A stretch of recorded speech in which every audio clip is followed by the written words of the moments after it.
بسم اللہ الرحمن الرحیم۔ آپ دیکھ رہے ہیں محمود میڈیا ہاؤس اور میرے ساتھ موجود ہیں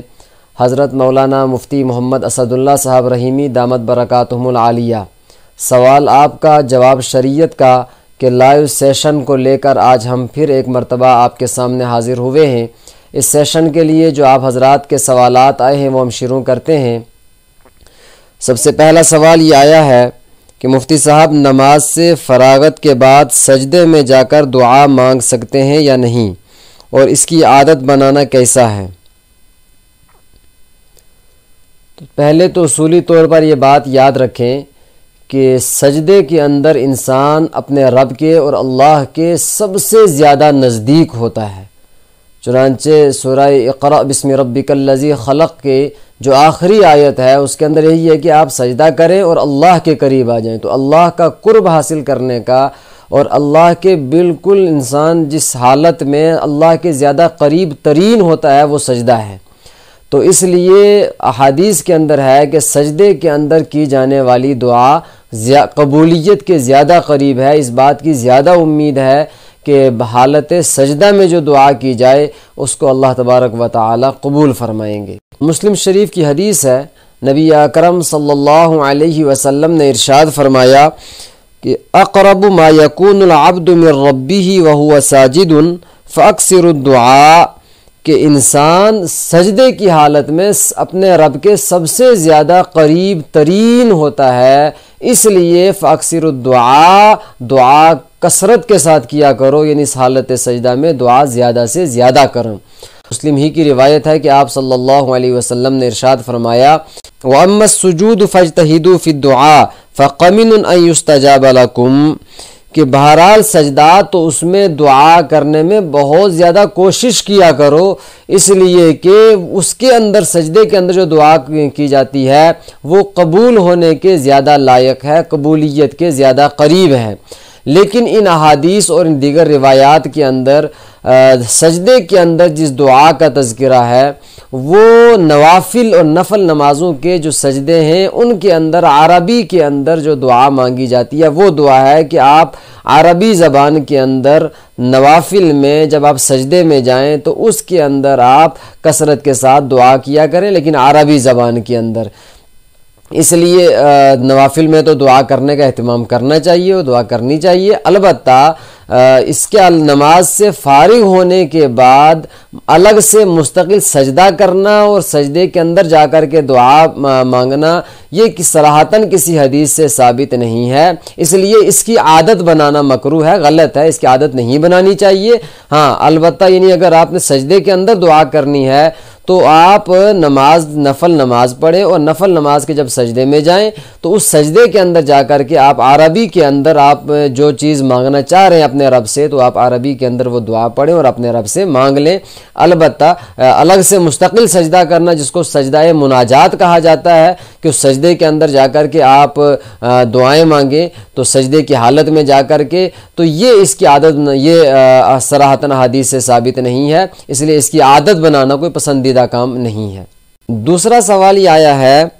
کہ کیا سوتے وقت قبلے کی جانب پیر پھیلانا درست ہے یا نہیں؟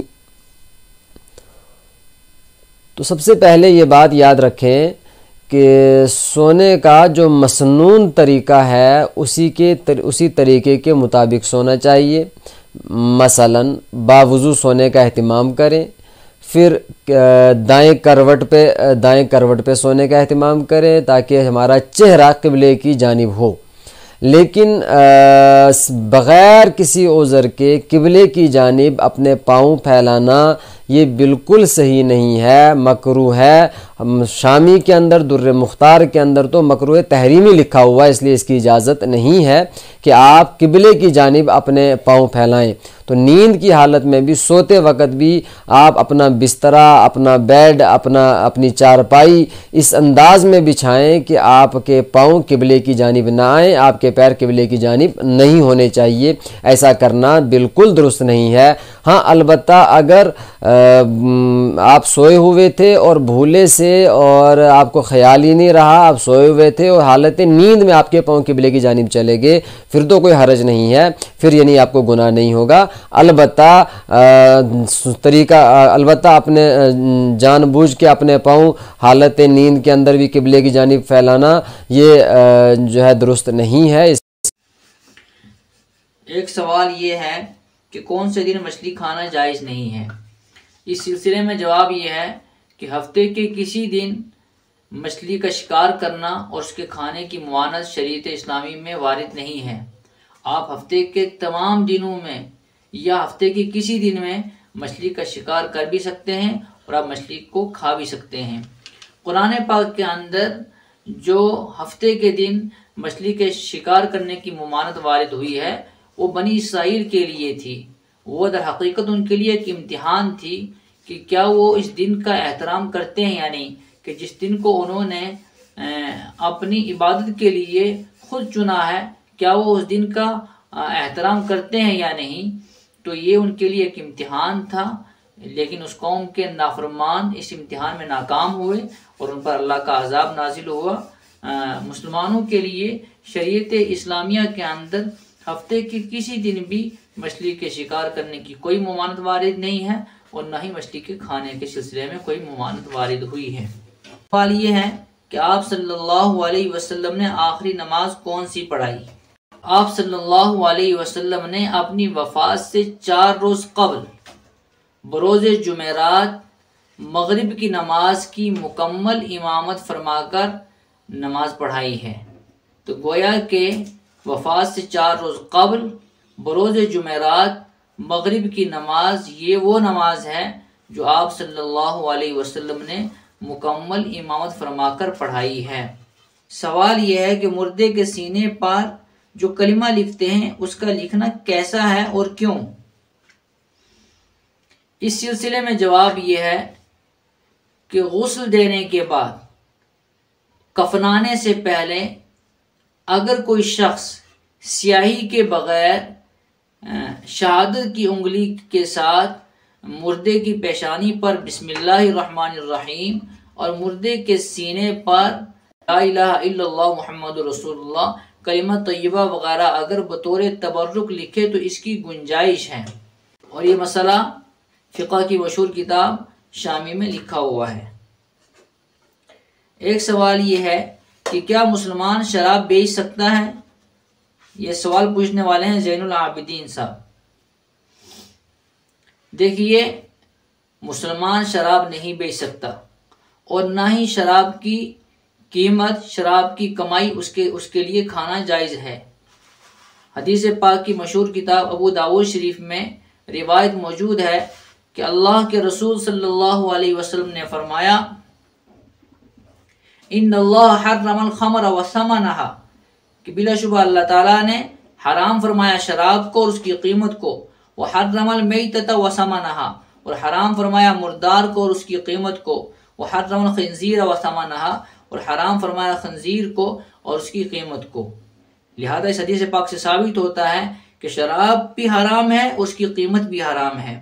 اسی طرح حدیث پاک کی مشہور کتاب ترمذی شریف کے اندر روایت موجود ہے لعن رسول اللہ صلی اللہ علیہ وسلم فی الخمر 10 عاصرها ومعتصرها وشاربها وحاملها والمحمولة إليه وساقيها وباعيها وآكل ثمنها والمشتري لها والمشترات له، کہ جناب رسول اللہ صلی اللہ علیہ وسلم نے شراب کے سلسلے میں 10 قسم کے اشخاص پر لعنت فرمائی ہے۔ نمبر 1 شراب نچوڑنے والا، نمبر 2 شراب نچوڑوانے والا یعنی جس کے لیے شراب نچوڑا جائے، نمبر 3 شراب پینے والا، نمبر 4 شراب کو اٹھا کر لے جانے والا، نمبر 5 جس کی جانب شراب اٹھا کر لے جائی جائے،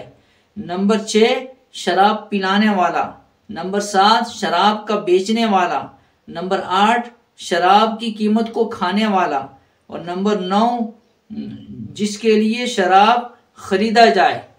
نمبر 10 جس کے لیے خریدا جائے۔ ایک ہے جو خریدے اور جس کے لیے خریدا جائے۔ یہ 10 قسم کے شخص ہیں کہ جن پر رسول اللہ صلی اللہ علیہ وسلم نے لعنت فرمائی ہے، لہٰذا کسی مسلمان کے لیے جائز نہیں ہے کہ وہ شراب کو بیچے اور شراب کا کاروبار کرے۔ اللہ پاک ہم سب کو اس لعنت سے محفوظ رکھے۔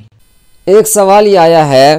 کہ کیا غسل مؤخر کر سکتے ہیں یا نہیں، یعنی غسل کرنے میں تاخیر کر سکتے ہیں یا نہیں؟ تو اس سلسلے میں یاد رکھیں کہ اگر ایک بندے کو جنابت لاحق ہو جائے، احتلام ہو جائے، تو اس کو چاہیے کہ وہ جلد از جلد جتنے جلدی ممکن ہو سکے طہارت حاصل کر لے، پاکی حاصل کر لے، غسل کر لے، لیکن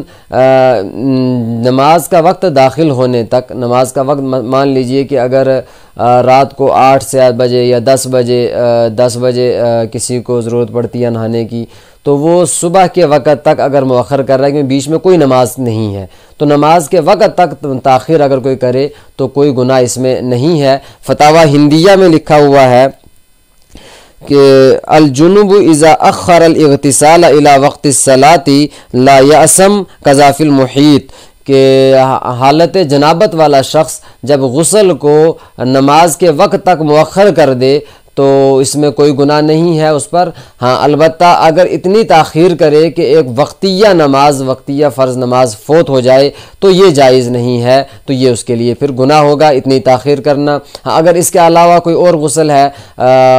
میل دور کرنے کے لیے ہوتا ہے، صفائی ستھرائی کے لیے ہوتا ہے، یا کوئی بندہ روزانہ نہاتا ہے، تو یہ آپ جب چاہیں، دن میں 1 بار چاہیں، 2 بار چاہیں، ہفتے میں 1 بار چاہیں، ہفتے میں 2 بار چاہیں، جب چاہیں کر سکتے ہیں۔ لیکن حالت جنابت سے پاکی والا غسل اور اسی طرح سے احتلام کے بعد جو غسل کیا جاتا ہے، تو یہ غسل جتنا جلدی ممکن ہو سکے کر لیں۔ البتہ ایک نماز کا وقت داخل ہونے تک، جب تک کہ نماز کا وقت آ رہا ہے، اتنی تاخیر